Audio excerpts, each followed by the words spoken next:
In 1961, John F. Kennedy proclaimed that we would go to the moon before the end of the decade.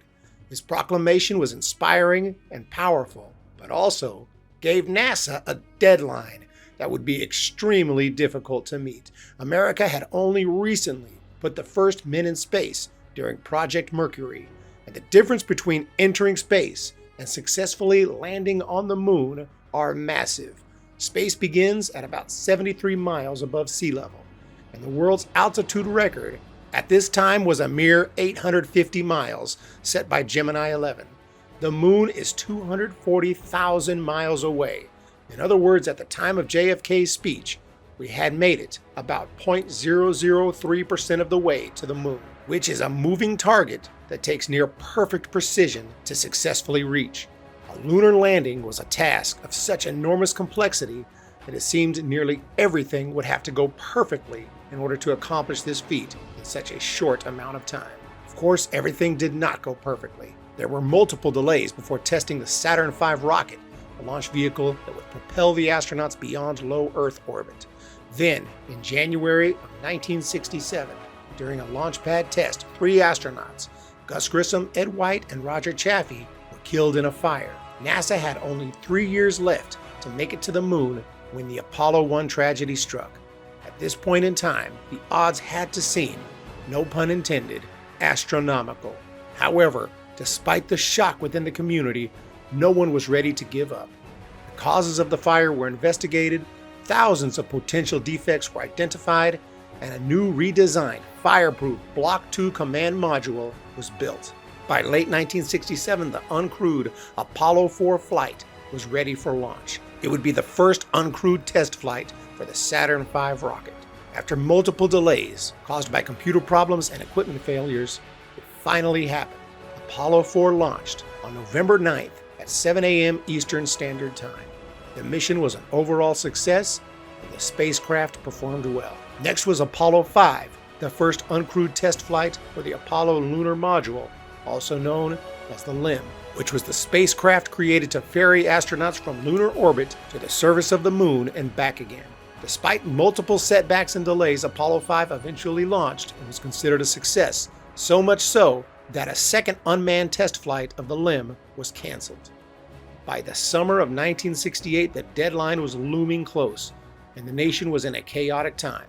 An unpopular war raged on in Vietnam. Riots took place on the streets, and 2 heroic public figures, Martin Luther King and Robert F. Kennedy, had been assassinated. Meanwhile, the second unmanned test of the Saturn V rocket, Apollo 6, did not go as smoothly as the previous 2 launches. In fact, it was nearly a complete disaster. For the first 2 minutes, everything seemed normal. Then the booster began to vibrate abnormally, and 2 of the engines shut down prematurely. Seconds later, a 3rd engine failed as well. Fortunately, the instrument unit of the spacecraft was able to compensate for the failures and burned the remaining engines longer, and major disaster was averted. The flight was considered an overall success despite the hiccups, but time was quickly running out. Apollo 7 was on schedule to be the first manned flight of Project Apollo, but progress on the lunar module, which was planned to have its manned debut on Apollo 8, was concerning. Quality control found 100 separate defects on the LEM. Apollo 8 was delayed. The end of the decade goal of landing on the moon would become as unlikely as ever. Then, senior NASA official George Low came up with a bold idea. If everything went well on Apollo 7, why not send Apollo 8 all the way to the moon, even if the LEM is not ready? They wouldn't need the LEM to go into lunar orbit and practice executing a complete mission to the moon and back. This plan was beyond ambitious, as they had not even launched a manned Apollo mission yet and were already planning to go all the way to the moon without the LEM, which, aside from transporting astronauts to the surface of the moon, would also be used as an important safety device, an additional shelter in case something went wrong with the command module, which is exactly what would happen years later with Apollo 13. Low wanted to send Apollo 8 to the moon by December of 1968. Chris Kraft, the director of flight operations, decided that it would be barely feasible, but feasible nonetheless. Assuming everything went well for Apollo 7, the goals of Apollo 8 would pivot, and instead of a manned test flight of the LEM, Apollo 8's goal would be to orbit the moon. Astronaut Jim McDivitt was originally scheduled to command Apollo 8 and had been preparing for the mission of testing the LEM. He was told about the plan. McDivitt turned down the opportunity, preferring to stick with the mission that he was already assigned. Therefore, Frank Borman, who was scheduled to command Apollo 9, was given the opportunity and he jumped at it, swapping places with McDivitt. Now Frank Borman was in line to command Apollo 8. He informed his crewmate Jim Lovell, who was thrilled with the news, literally over the moon. The third member of the Apollo 8 crew would be Bill Anders, who felt disappointment over the news because losing the lunar module meant that although he would be going to the moon, he would probably never get to walk on it. The mission was slated to begin on December 21st, 1968. The three astronauts would orbit the Earth twice, during which time the slightest failure or concern from mission control could result in a cancellation of the lunar mission. Assuming everything checks out, however, the flight would relight the Saturn V rocket and head towards the moon. After that point, 3 human beings would enter into uncharted territory without a lifeboat. The good news was that by aiming at just the right spot, Apollo 8 would fly along a figure 8 shape around the moon on a free return path, meaning that the moon's gravity would do the work for the astronauts, assuming that the trajectory specialists did their job correctly. One mistake in calculation, one error in measurement, one technical malfunction, things that could easily occur during a first-time attempt, could send the crew off into space with no way to get home. As preparation and training occurred, the mission was kept a secret. Meanwhile, the Soviets successfully launched Zond 5, an unmanned flight that flew a figure 8 around the moon under automatic control and splashed down into the ocean. 2 Russian tortoises successfully orbited the moon and returned home alive. The Russians decided to prank the USA by having 3 cosmonauts speak over the transmitter as if they were at the moon, preparing to approach the surface, knowing that the CIA would intercept the transmission. One American astronaut exclaimed later, "It shocked the hell out of us." Although the Russians had not actually sent humans to the moon yet, this lit a fire under NASA and the sense of urgency was at an all-time high. Still, everything depended on the success of Apollo 7. Any major issues during the flight would delay Apollo 8 and almost certainly doom any chance of walking on the moon before the end of the decade.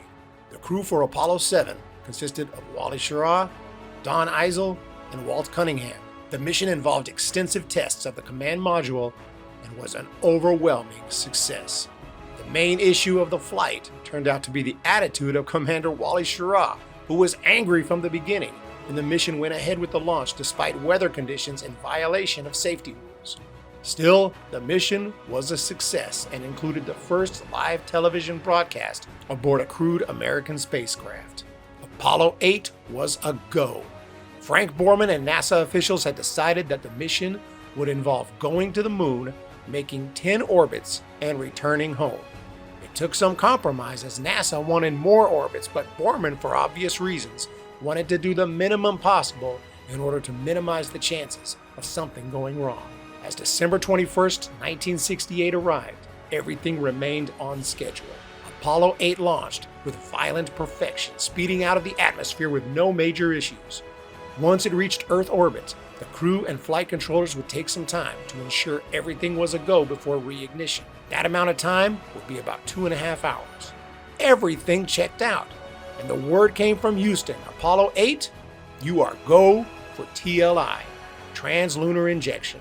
Jim Lovell pushed a button that said proceed, and the rocket ignited, sending the crew out of Earth's orbit, up to speeds at over 24,000 miles per hour towards the moon. Before long, the crew could see their home planet in full through the window. For Bill Anders, this was his first experience in zero gravity, an experience that he enjoyed at first, floating and tumbling around completely weightless. Then it began to make him feel sick. As fun as it sounds, weightlessness can cause queasiness, not to mention the disruption of several body systems, including the proprioceptive system, which provides us with a sense of body awareness. Some astronauts reported losing complete sense of the existence of their limbs. Overall, however, astronauts reported mostly positive experiences with zero G. Everything was going smooth with Apollo 8 mechanically, But there was another issue. Frank Borman woke up from a nap, feeling ill, possibly motion sickness, or a reaction to a sleeping pill he took, or the 24-hour flu, which is what he suspected. When Borman vomited, the vomit did not fall to the ground. Rather, it became a greenish blob that floated around, splitting into different blobs of their own. It only got worse from there when Borman got diarrhea, and now the blobs were even more terrifying. Going above and beyond the call of duty, the crew were able to clean up the mess. Mechanically, everything was running like clockwork, and the crew barely had to do anything other than flip a switch here and there when the request came in from Houston. Of course, there were contingency plans, and if needed, the astronauts had the skill to take over for the computers. Thankfully, Borman recovered from his illness rather quickly and was feeling better, but the episode caused Houston to consider pulling the plug on the mission. Borman convinced them to let the mission continue. As Apollo 8 pulled away from Earth, Earth continued to try to pull back, until eventually, on December 23rd, the spacecraft would finally escape Earth's gravity and the moon would be the one pulling them in. The 3 astronauts became the first humans to enter the gravitational influence of a celestial body other than Earth. However, for them, everything outside was completely black. In fact, due to the sun's glare and the angle that they approached it, they had not even seen the moon yet during the entire approach. Then the time came for the spacecraft to travel behind the moon, at which point they would lose all radio contact with the Earth. This period was called LOS, loss of signal. And the last transmission before entering LOS came from Jim Lovell. "We'll see you on the other side."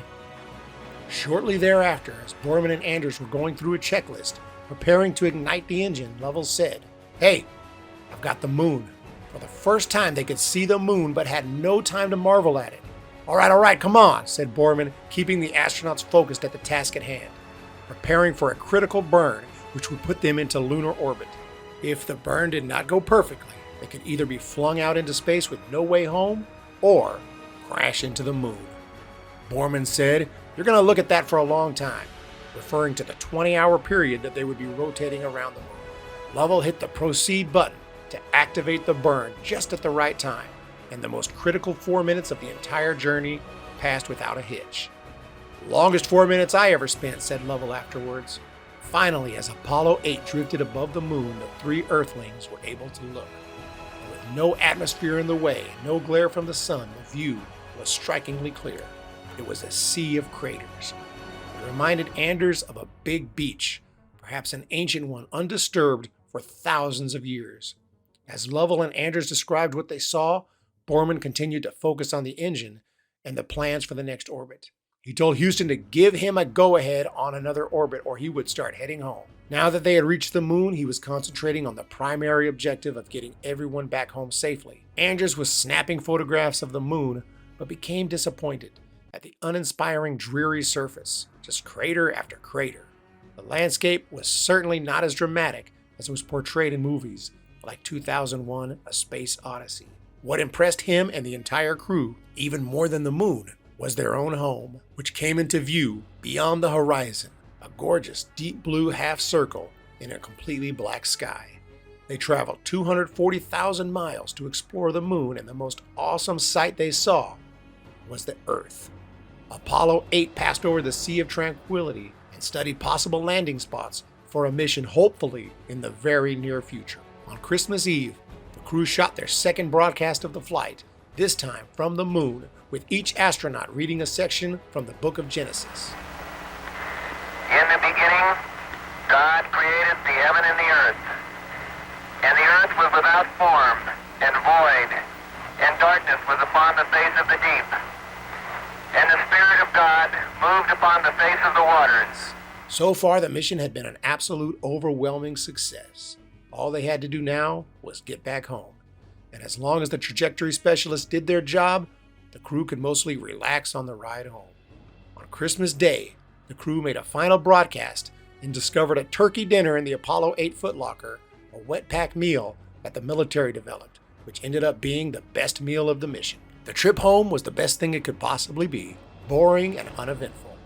The only challenge left was re-entry. Earth took a hold of the command module and pulled it back home at speeds that would reach 25,000 miles per hour, engulfing it in flames that would reach 5,000 degrees. The astronauts could only survive due to the heat shields. Everything worked perfectly, including the opening of the parachutes. At the beginning of 1968, the odds did not look promising for the United States to put a man on the moon before the end of the decade. Progress was slow and problems were plentiful. Everything had to go right on Apollo 7 just for Apollo 8 to attempt its planned mission to go to the moon. And then everything had to go right on Apollo 8, and basically everything did. For the first time since JFK set his ambitious goal for the country, it actually seemed possible. After only 2 manned Apollo missions, NASA believed that they needed only 2 more before an attempt at a lunar landing sometime in 1969.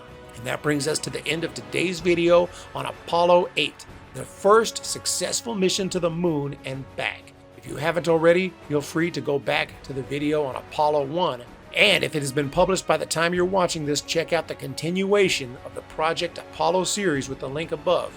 The next video will focus on the final preparation to walk on the moon and the extraordinary flight of Apollo 11. Have a great day. Please hit the subscribe button, and we will talk to you in the next video.